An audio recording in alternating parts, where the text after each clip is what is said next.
guys, welcome to Bachelor. My name is Joker with a face for radio and a voice for print. Another news media outlet that hates men and apparently hired a bunch of feminist and political commentators on a sports site or a computer gaming site. Another one's hit the dust. When I was a young pup, many months ago, before Twitter and before Facebook and all that was a thing, I used to go to sites like Vice and Gawker and Deadspin and some of these other sites to get my news on sports or games, movies, things like that. And I enjoyed them. I was one of the first to use them. But over time, I drifted away from them. And I don't remember exactly what the one article was or what happened to cause me to drift away from them. But a lot of it was you could tell they didn't care about the sports or the computers or the games or the movies, because they started bringing in all these other topics about politics and women and that we got to represent this and we got to support that. And I don't want that. When I want to read about sports, I want to hear about the scores. I want to hear about how players did. Same thing for computers. Give me a review of a game. We'll call it a day. Well, another media site has fallen off a cliff, and I'm here to see it because they get taken over by these women, by women that hate men, by women that hate white people. I mean, they're very blunt in saying it. And it's like, hey, do you remember when you used to talk about sports or computers or something else? Well, Deadspin sold off to European startup, all staffers laid off. That right there, that is the chef's kiss to all of this, is that another company purchased them and they said, we don't need anybody left. Like, all of you can go. We have no interest in any of your writing, your thoughts. We don't care what you think. You're out of here. Now, interestingly enough, at one point, I think some of this was owned by, I think it was ESPN, and then it got sold off, and then it got sold off, and at a certain point, no one wants it anymore, and it becomes a dead brand. That's what's happening to a lot of things today.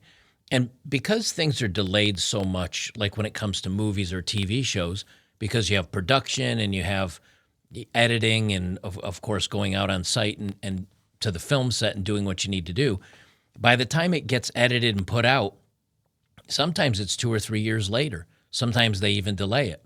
And if they made the movie too incredibly woke, well, they don't know it's a problem until they release it to the box office. And then all of a sudden it flops because people are being tired of being preached to. But these movies were 2-3 years ago, and those movies were from 2-3 years ago. You know, you take something like a cruise ship. It's very slow to turn because it's so big. But a little speedboat can turn very quickly. Well, YouTube and Twitter and TikTok and all these other brands, they can turn daily. I have seen enough people complain on Twitter to a politician that the politician comes out and changes his mind on something. Now, it doesn't mean he actually changes his mind, he or she. It means, okay, I'm listening to the constituents. I'm going to do what they say. Now, whether you say, well, he didn't really change his mind or not, who cares? He's doing what the vast majority of people want to happen. When it comes to these, Deadspin and these other places, they have staff. Sometimes they're unionized. If you try to lay them off, they protest and write articles about it. And a lot of companies fold to the pressure and just keep them on board. Well, Deadspin, like Vice and many others, are going out to pasture. They say the sports media outlet has been sold to Lineup Publishing, which doesn't appear to have an online presence. All staffers were let go and immediately shut out of their emails, an employee confirmed with FOS. And I don't know what FOS is. More than likely, since this Lineup Publishing doesn't have an online presence, and maybe they're a traditional like newspaper or magazine or something like that, what they'll probably do now is buy Deadspin and use Deadspin's name and the website that's already built and the infrastructure, and then put their publication now online. And the people that were at Deadspin are now just gone. The sports media company Deadspin has been sold and all staffers were let go. Employees were told Monday during an accompanying meeting, which front office sports confirmed with one of the workers. The European firm Lineup Publishing bought the company from GO Media. An email obtained by FOS read, CEO, while the new owners planned Spanfeller to GO Media employees Monday, which misspelled the company's name. While the new owners plan to be reverential to Deadspin's unique voice, they plan to take a different content approach regarding the site's overall sports coverage. About a dozen people were on staff before the meeting, and they were immediately locked out of their emails and company platforms, the employee tells FOS. Employees were told that Lineup Publishing is a startup and plans to publish the same kind of stories that already run on Deadspin, per the staffer. Lineup Publishing does not appear to have a website or any other information online. They say it seemed pretty clear to me this was the only way it could end. It was only a matter of time, Deadspin's former editor-in-chief, Megan Greenwell, tells FOS. Greenwell quit the publication in 2019, shortly before many others followed, and the next year, nearly 20 former staffers founded De Facto Media. I did look into this a little bit, and I've got one last story that I'm going to kind of tack on to all this that kind of wraps up what's happening to media in a nice bow. This is from the Daily Beast. Deadspin editor quits, rails against bosses. I've been repeatedly lied to and gaslit, at least according to her. So she said on Friday, and this is going back to 2019, she said on Friday she feels heartbroken about leaving, and while she does not want to be seen as a victim, recent decisions by company brass left her with few options. Among the grievances, Greenwell said GO leadership refused to guarantee editorial independence for Deadspin and asked for the site to stick to sports, a long-running source of frustration for a staff that also covers media, politics, and culture beyond sports. She said, "That's not something I feel I can ethically do," the departing editor said. This is what happens when you get women commenting and writing about sports.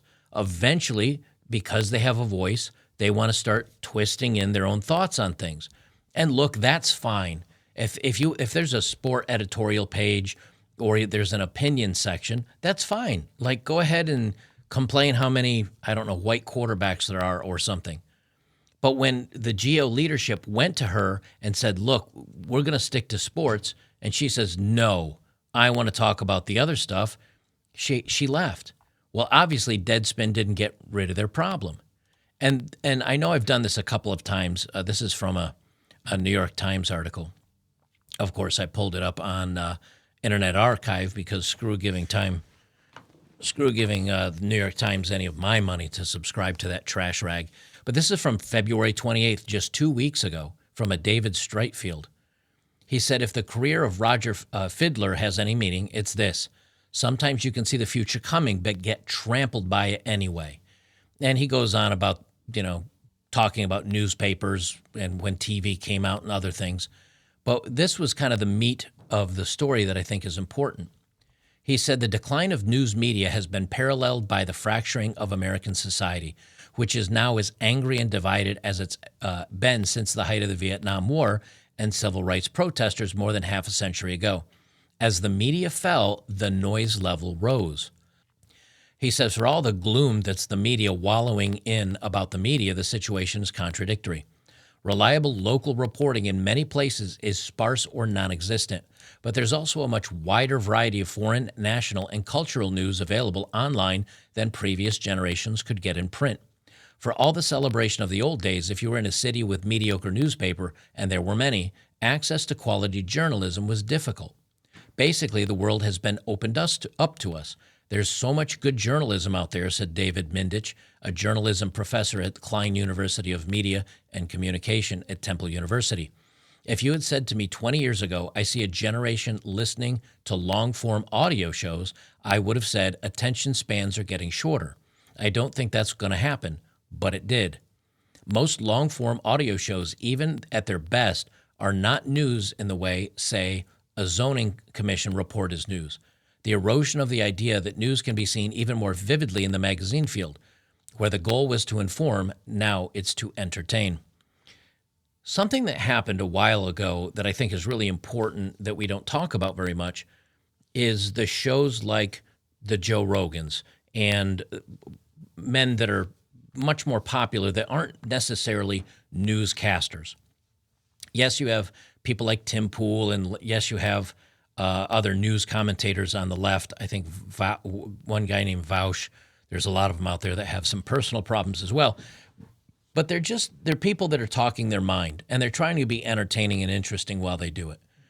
And now people are turning into, and again, just because I say these names doesn't mean I agree or disagree with them. I'm just putting them out there. Now people are turning into people, now listeners are turning into people like Ben Shapiro. And they say he puts on an hour-long show Monday to Friday. He gives me the news. He gives me his opinion. I do or don't agree with him. But he does try to make it entertaining and interesting. And he just tells you how he feels about things. And then people say, I agree with you or I disagree with you, and they listen. Same thing with Joe Rogan, same thing with many of the others out there. And Joe Rogan now is hitting 10 or 11 million people listening to every podcast he puts out. So when you start realizing people are tuning in for the entertainment aspect as well as the long-form sit-down interview without the clipping every 30 seconds or jumping to commercial or cutting the stream when the conversation goes somewhere the interviewer doesn't want to go. Many times I see politicians on TV and Rachel Maddow, and I'm not trying to get political, but let's face it, this is becoming political. Rachel Maddow, they'll be showing a Trump speech, and she literally cuts him off and says, okay, well, we're not going to play the president anymore or the former president, because, he lies, and we're not going to put a liar on air. And I'm like, okay, but you have a lot of other politicians on there that have been caught lying. It's because they don't want what Trump is saying for their viewers to hear. It's becoming very tunnel vision. Other times they do interviews, and it'll be 30 seconds or a minute, and the interviewer will do a gotcha interview or just yell at the person on the other side, which is why I don't do any interviews anywhere anymore, because I can see how it goes. I watched somebody go on national TV. I forget what it was. I think it was Dr. Phil. Somebody went on there for men's stuff, and all they did is attack him the whole time, and he never got a chance to really respond. It was a panel of Dr. Phil and like 3 women and him, and Dr. Phil and the 3 women ganged up on him and didn't give him enough time to defend himself or what he was trying to say. People are tired of that. And it's the same thing in article writing. If I want to read about a movie or I want to read about, something that's happening in sports, that's what I want to listen to. I don't need to be berated and talked to like I'm a child because I don't feel the same way you do. That's why the Oscars are dying. That's why a lot of these award shows in Hollywood, because they're going to be preachy and start saying things that will probably insult you. That's what's going on with all of this. And so he is right in that he thought everything was going to be short, like the TikTokers. There's some people that love TikToks, 20-second TikToks. There's other people, like myself, I have no problem sitting down and listening to a 3-hour podcast by Joe Rogan where he's interviewing someone like Mike Tyson while I'm out working around here, and I just listen to it like an audiobook. So I think you're going to see people that are going in the TikTok direction that get these small bites of whatever, and they're going to hear it and they're going to believe it, but the person that's dishing it out is just, not necessarily accurate. And then you're going to hear other shows where, like, and again, I use Joe Rogan as a good example, where while they're doing the show, he says, that doesn't sound right. Jamie, look up on the computer and see. And then his assistant, Jamie, will pull something up and says, well, this says this, and this says this. And I've heard him say many times, okay, well, then we don't know. But it sounds like it, or something like that. People want honesty. People want to hear from the people that are like them, not these well-to-dos in ivory towers that are telling you how to think and feel. I think that's the biggest reason why a lot of media outlets are dying. When you talk about CNN and Fox News and some of these others, when I say, oh, man, I hate CNN, and somebody says, yeah, but Fox News is just as bad. I say, yeah, I know. It stymies them. They don't know how to come back at you. But if you listen to other content creators, Russell Brand is another good one. Jimmy Dore is another good one. There's so many out there that have big audiences. Dan Bongino is another one. He's getting hundreds of thousands of people watching his live broadcasts over on Rumble every single day because he got kicked. I think he got fired from Fox News. So after a while, and look at Tucker Carlson he's now on Twitter, and he's starting his own webpage as well. Tucker got fired, and he's like, I'm going to just do my own thing because they keep telling me what I can and can't say. People are so tired of the narrative. They just want actual news. And yes, it may come with some commentary, but a lot of the times, I think when you do turn into whether it's on the left or the right, like Jimmy Dora is on the left, Russell Brand, I don't know, he's kind of middle now, but he used to be a lefty. Even Joe Rogan even said he was on the left, but now he's running away from them because they've gone so crazy.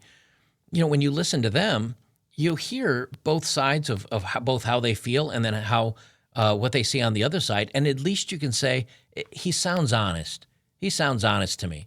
Unlike the news media that is literally fawning and licking the boots of Joe Biden, telling us that he's smarter and sharper than ever, and he's fit and he works really hard. And even John Stewart came out and was like, well, film it then. Show it to us because that's not what we see. So when you see the news media fawning over him, you say, well, you're lying to me. I know what my eyes are telling me, and what you're telling me is completely opposite. I no longer trust you. They kind of go on here a little bit further down here, and this is actually quite a long article. But what's happening? And I didn't read through the whole thing. I'll be frank about it, because most of the time I get tired of reading this stuff because it gets a little crazy. But I think what's happening is people are wanting authentic people. People are wanting to hear news, and the news broadcaster says, I don't know what's going on. It seems like this is going on, but maybe we'll find out more later. But they're saying this, but this other evidence shows that maybe that's not so accurate. And that's what people want to hear. I know many times I've said, I think this or I think that. And you guys in the comments will say, yeah, but this and that. And I say, hey, you know what? You're right. That's a good point. I didn't think about that. Now, I don't always address it in a video, but I often read through comments and say, oh, yeah, I didn't think about that. Maybe I'll tuck that in my head and think about, and maybe next time I talk. And one of the reasons, my first videos that I ever did, I got a lot of pushback of people saying, well, yeah, but not all women are like that. There's a lot of good women out there. Because I was saying women are this and women are that. And I said, yeah, well, actually, that's right. My mom is a good woman. My aunt was a good woman. My grandmother was a good woman, so far as I know. But you have to say, okay, maybe I am too strongly entrenched in a camp, and maybe I need to back up a little bit. Maybe I need to say, hey, okay, maybe my mind can be changed about things. Where the mainstream and these other dead spins and the rest of them says the wage gap and the gender and this and that, and then they beat you into the dirt. Another one is the weather. Ironically, YouTube has a thing where if I start talking about the weather in too much detail, that I get demonetized for that because you can't deny the weather and what's going on with the weather. And that's where we start getting to, where you say, you can't tell me to shut up just because I think a different way than you. But that's what media is doing because they're dying. They're flailing and they're dying. The old media outlets, the old news agencies, they're falling off cliffs. And on the way down, they're trying to grab anybody else with them and drag them down as they go. And it's not going to work. It's not going to work. I think even the YouTubes and some of these other channel or content providers, I guess is a good word for it, even they're letting off the gas a little bit. Because I think YouTube, when they banned Dan Bongino and they saw he went over to Rumble and is getting 125, 150,000 views per day, same thing with Mug Club and Steven Crowder. When they see that, they start saying, if we lose enough of those content creators, it'll be more popular and there'll be more content over on Rumble or Locals or other places. And then we're going to be a dying brand. And so I think they've eased off the gas on some of it, not all of it. That's what's going to happen. You're either going to have to realize that people are tired of being told how to think and feel, and that if you think and feel differently, some internet idiot who writes an article is going to call you out. And that's what's happening with movies and movie reviews. It's happening all over everything. I could go on and on about it. This is good news. Celebrate the fact that all these companies that went all in on the woke, got these feminists in there and these women that are getting paid $10 an article to write some trash, and they got to think of something interesting to write. So they decide to write how basketballs are somehow secretly misogynistic. That's where you just go, what is going on with the media? They're doing everything they can to save the clicks and bring in the ad money, and they're failing. And when they're failing, they're going away. Nature's healing. That's all I could say about that one. Guys, if you like my work, as always, make sure to join us on betterbachelor.locals.com. A great community of guys over there. Thousands of other men, like-minded men are over there. We talk about stuff on the forums over there. We watch movies together. It's a good community of guys. So if you find yourself maybe needing some friendship or some people to talk to, and you'd like them to kind of have the same mindset in the world that you do, make sure to join us over on betterbachelor.locals.com today. You can become a supporter for $5 a month. Come check it out. It's $5. It's literally less than a Big Mac or a Big Mac meal or a burger from Wendy's or a Coke from Starbucks. It's literally cheaper than that. So come on over, check it out, and we'll see you in the next one.